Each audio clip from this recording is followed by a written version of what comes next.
बागकामाचा छंद जोपासताना आपण छोट्याशा बाल्कनीत रोपं लावतो, खिडकीच्या ग्रिलमध्ये रोपं लावतो किंवा परसदारात अंगणात आपल्या आवडीची रोपं लावून आपला बागकामाचा छंद जोपासण्याचा प्रयत्न करतो. पण हा छंद जोपासत असताना आपण आवडीने लावलेल्या आपल्या रोपांबद्दल आपल्याला संपूर्ण माहिती असणं गरजेचे आहे. कारण जर आपण रोपांच्या हालचाली ओळखूच शकलो नाही तर रोपाची योग्य ती काळजी आपल्याकडून घेतली जाणार नाही. आणि म्हणूनच रोपांची योग्य ती काळजी घेता यावी म्हणून या आधीच्या व्हिडिओमधून आपण आपल्या रोपाची पानं आपल्याला काय सांगतात, आपल्याला काय दाखवण्याचा प्रयत्न करतात ह्याची माहिती जाणून घेण्याचा प्रयत्न केलेला आहे. जर हा व्हिडिओ आपण अजूनही पाहिला नसेल तर आवर्जून हा व्हिडिओ नक्की पहा. डिस्क्रिप्शन बॉक्समध्ये मी या व्हिडिओची लिंक आपल्याला देते. तेव्हा तुमच्या लक्षात येईल की आपली झाडं आपण जेव्हा त्यांचं संगोपन करतो तेव्हा एखादं नवजात बालक काहीही बोलू शकत नसलं तरी आई मात्र जेव्हा त्याची व्यवस्थित काळजी घेते, त्याचं संगोपन करते, तेव्हा बाळाच्या हालचालीवरून आई बाळाला काय हवं नको ते जाणून घेते. त्याचप्रमाणे आपण आपल्या ह्या रोपांचं जेव्हा उत्तम संगोपन करतो, त्यांची काळजी घेतो, तेव्हा आपली रोपं ही पानांद्वारे आपल्याला त्यांना काय हवं, त्यांना काही नको आहे, कुठला त्रास होतो आहे हे आपल्या निदर्शनास आणून देतात. म्हणजे जर आपल्या रोपांना पोषक तत्वांची कमतरता भासली, पाण्याची कमतरता भासली किंवा पाणी जास्त दिलं गेलं तर आपल्या बागेतील रोपं आपल्याला पानांद्वारे आपल्या निदर्शनास त्यांना होणारा त्रास लगेचच जाणवून देतात.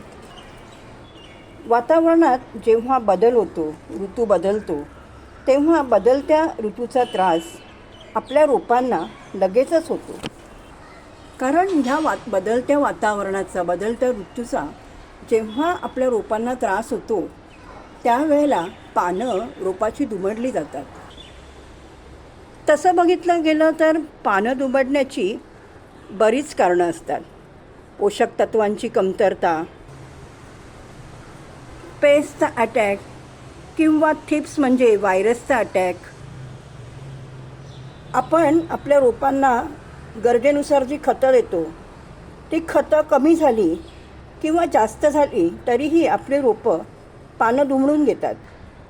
उन्हाळ्यात जर आपल्या रोपांना जास्तीचे पाणी दिले गेले तरीही आपली रोपं त्यांची पानं दुमडून घेऊन आपल्या निदर्शनास त्यांना होणारा त्रास आणून देतात. आणि म्हणूनच आज या व्हिडिओच्या माध्यमातून आपण आपल्या रोपाची पानं का दुमडली जातात, आपली रोपं आपल्याला काय सांगण्याचा प्रयत्न करतात, त्यांना कोणत्या प्रकारचा त्रास होतो किंवा पानं जर अशी दुमडली गेली तर कोणता आजार होऊ शकतो हे जाणून घेऊया. नमस्कार, माय पॅशन वर्ल्ड या आपल्या चॅनलमध्ये माझ्या संपूर्ण यूट्यूब फॅमिलीचे सहर्ष स्वागत. आपल्या रोपाला जर पाणी कमी पडलं तर रोपाची पानं खालच्या बाजूने दुमडली जातात. उन्हाळ्यामध्ये पाणी कमी पडण्याची समस्या जास्त प्रमाणामध्ये उद्भवते. कारण प्रखर उन्हामध्ये जर जास्त वेळ आपली रोपं असतील तर उन्हामुळे बाष्पीभवनाची प्रक्रिया जलद गतीने होते आणि माती लवकर सुकते.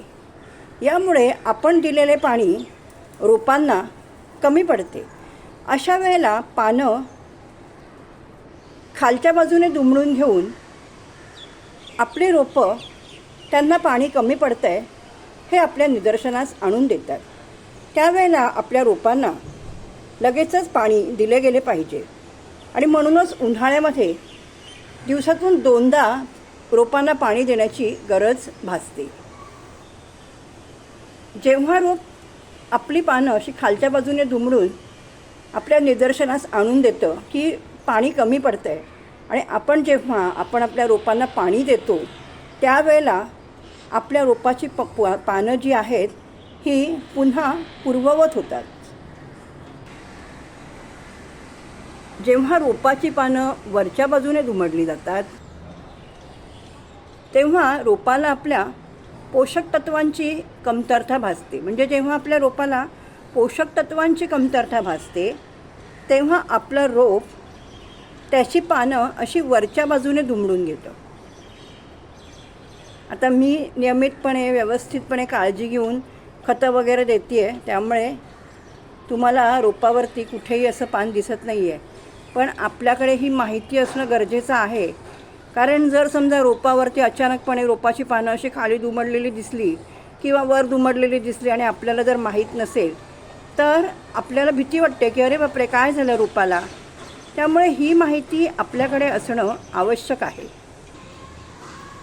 आता जेव्हा रोपाची पानं वरच्या बाजूने दुमडली जातात म्हणजेच काय तर आपल्या रोपाला पोषक तत्वांची कमतरता भासते, आणि जेव्हा हा त्रास आपल्या रोपांना होतो त्यावेळेला बाष्पीभवनाची प्रक्रिया ही हळूवार होते, आणि बाष्पीभवनाची प्रक्रिया कमी झाल्यामुळे हळू झाल्यामुळे पानांमध्ये असणारी जी पोषक तत्व असतात ती पाण्याबरोबर डिहायड्रेट होत नाही. अशा वेळी आपण आपल्या रोपाला कुठलेही लिक्विड खत द्यावे, कारण लिक्विड खत हे सलाईनचं काम करतं. त्यामुळे जेव्हा आपल्या रोपाची पानं अशी वरच्या बाजूने दुमडली जातात तेव्हा लगेचच जर आपण कुठलं तरी लिक्विड खत आपल्या रोपाला दिलं तर आपल्या रोपाची पोषक तत्वांची कमतरता भरून निघते. काही वेळेला रोपाची पानं कर्ल होऊन पिवळी होऊन गळून जातात. आता जर आपल्याकडून पाणी जास्त आपल्या रोपांना दिलं जात असेल, रोपांना जर पाणी जास्त झालं तर ह्या अतिरिक्त पाण्यामुळे आपल्या रोपांची पानं अशा प्रकारे कर्ल होतात. आता 1-2 वेळा जर अशी पानं कर्ल झाली तर घाबरण्याचं काही कारण नाही.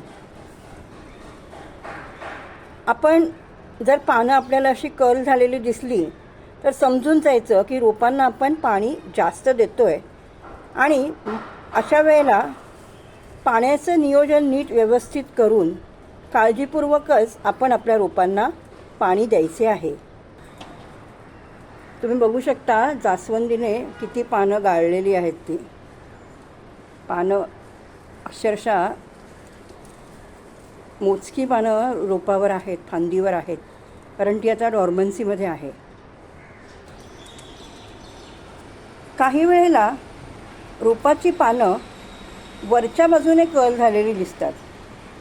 असं का होतं तर जेव्हा आपल्या रोपाला सूक्ष्म पोषक तत्वांची कमतरता भासते तेव्हा रोपाची पानं थोडीशी अशी कर्ल पडून वरच्या बाजूने पिवळी पडलेली दिसतात.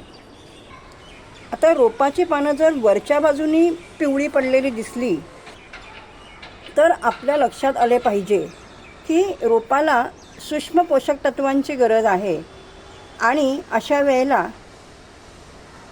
लिक्विड खतं किंवा कंपोस्ट खतं देऊन आपल्या रोपांची सूक्ष्म पोषक तत्वांची कमतरता आपल्याला भरून काढता आली पाहिजे. आता रोपाची जर जुनी पानं, जी जुनी झालेली मोठ्या आकाराची पानं असतात ते नैसर्गिक आहे, ती पिवळी पडणार, ती पिवळी पडून गळून जाणार, तर अशा वेळेला काळजीचं काही कारण नाही. पण जर रोपावर अशा पद्धतीने पिवळी पानं दिसून आली तर ती आपण लगेचच काढून टाकली पाहिजेत, कारण ही जी पिवळी झालेली पानं आहेत ही जर रोपावर तशीच राहिली तर आपल्या रोपाला फंगस होण्याचीही दाट शक्यता असते. आता सूक्ष्म पोषक तत्वांची जेव्हा कमतरता भासते ना तेव्हा रोपाला नवीन आलेली पालवीसुद्धा पिवळी पडलेली दिसून येते.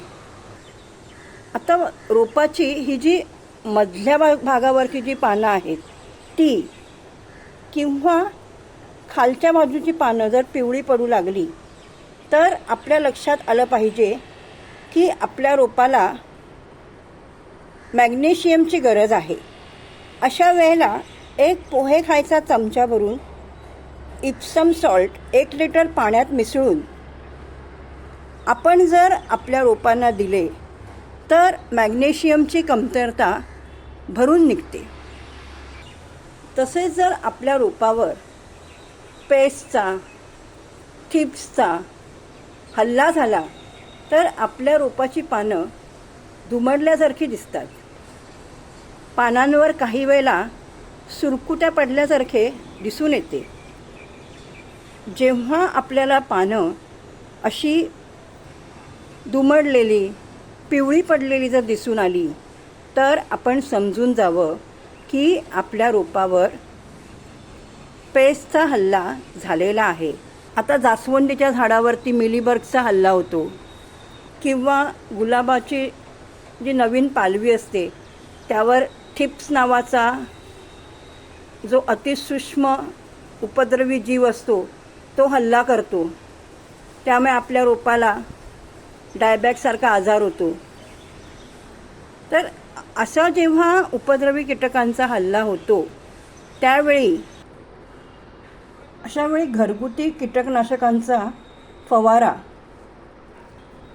दर 7 ते 8 दिवसांनी मारणं योग्य आहे. कारण जर 7 ते 8 दिवसांनी आपण कुठला ना कुठला घरगुती फवारा करत राहिलो तर आपल्या रोपावर कुठल्याही बाह्य उपद्रवी कीटकांचा हल्ला होत नाही. त्यामुळे दर 7 ते 8 दिवसांनी आपण आपल्या बागेतील रोपांची काळजी घेताना कुठल्या ना कुठल्या घरगुती कीटकनाशकांचा फवारा करणं गरजेचे आहे. अपेक्षा करते आज दिलेली माहिती आपणा सर्वांना नक्कीच आवडली असेल. माहिती बघून झाल्यावर नेहमीप्रमाणे व्हिडिओला एक छानशी कमेंट करून मला प्रोत्साहित करा व शेजारी दिलेले जे बेल आयकॉनचे बटन आहे ते क्लिक करून चॅनेलला सबस्क्राईब करा आणि व्हिडिओला लाईक करायला विसरू नका. थँक्यू.